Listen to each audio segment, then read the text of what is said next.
Hi Year 11, I'm Miss Orahov, and the purpose of this video is for the English faculty to explain some tips and strategies for your achievement in the multimodal assessment task.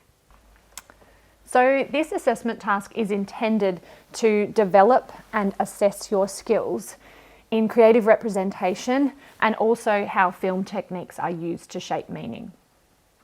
Part A of this task asks you to make a 1-minute film. So if you're in advanced, you're looking at the intersection between public and personal worlds. If you are a student of standard English, you're looking at the intersection between local and global worlds.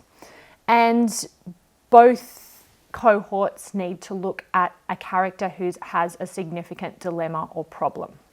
So in the making of your film, if you are an advanced English student, you need to be appropriating a significant narrative convention from the novel Slaughterhouse-Five. If you are a standard English student, you need to be appropriating a specific visual convention from the film Into the Wild.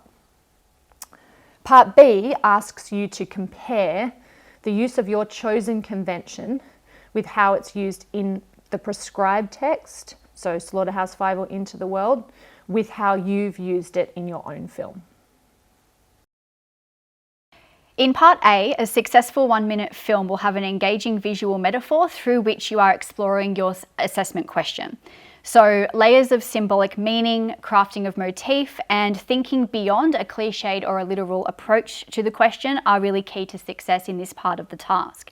The intersection of worlds and the problem or dilemma that your character faces would be clear and explored with control and flair with regard to your representational choices. So you're the composer and we need you to really manipulate film techniques carefully to create meaning. In your Part B, a successful reflection will effectively compare the key similarities and differences between how your prescribed text has used that narrative or visual convention and how your own film has used it. Awareness of purpose and impact are important here, and detailed examples from both the prescribed text and your film are needed. A scaffold has been provided for this part of the task, and we encourage you to use it as a guide. Just a few common challenges and tips and tricks that might be able to help you save some time. Please make sure you're looking at both A and B adequately because they're both worth the same marks. So plan your time carefully and ensure you're giving yourself enough time to plan and write your Part B. With Part A, collect and film more footage than you might actually need so that you have options when you're editing and sequencing your final submission. Try to actually show your film to 3 or 4 people, family or friends outside of Freshie, and that way you can get some honest feedback to make sure your film actually makes sense and your intention is clear.